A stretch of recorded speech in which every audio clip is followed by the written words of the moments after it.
Every system we build is designed according to a plan. We tend to rely on that plan, the org chart, the process map, the blueprint, to tell us how work is supposed to get done. But what if that plan isn't the whole story? What if the most critical work is happening completely outside the plan, totally unseen?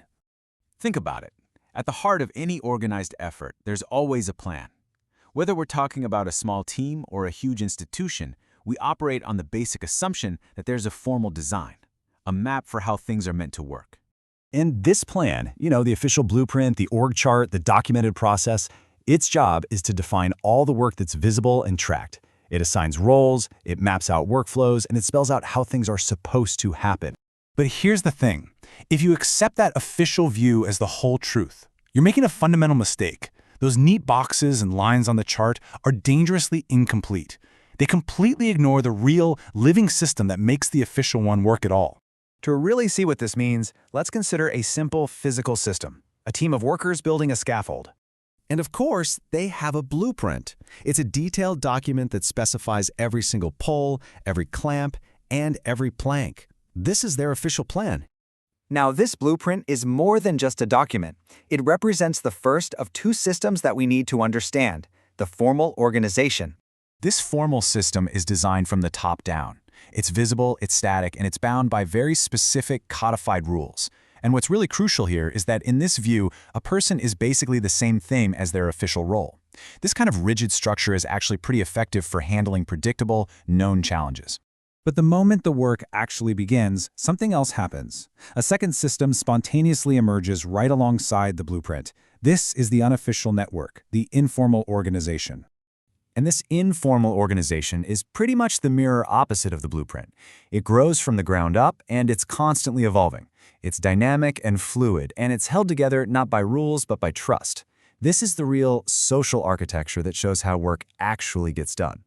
So, what's the purpose of this informal system? Well, its main function is to perform hidden work. And this isn't work that's going against the plan, it's the essential undocumented labor that makes the official plan possible in the first place. This hidden work is what we'll call invisible labor. It's absolutely essential for success, but by its very nature, the formal system has no way to see it or track it. So we can define invisible labor as all those essential tasks and connections that are unseen, unvalued, or unrecorded by the formal organization. You can think of it as the connective tissue that allows the rigid skeleton of the formal plan to actually function in a complex world. This work is powered by something that you can't just write into a blueprint: tacit knowledge. This is the know-how that people gain from experience. It's the skill people have that they can't easily express or write down. We all know more than we can tell. Back on the scaffold, this takes a very physical form.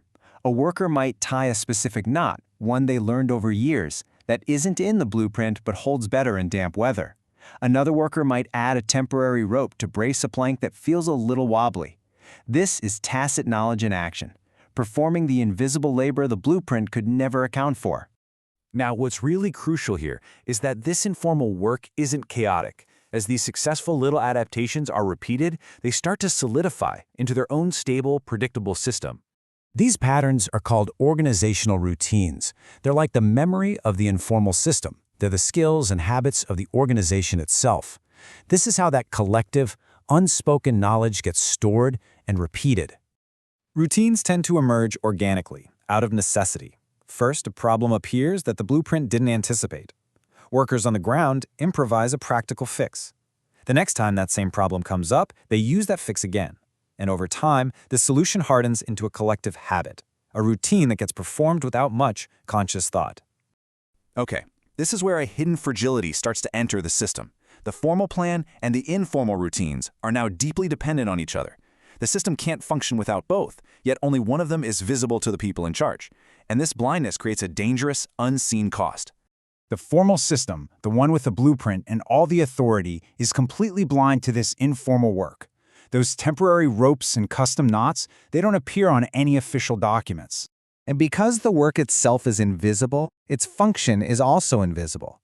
The formal system is incapable of understanding the critical purpose this unrecorded activity serves.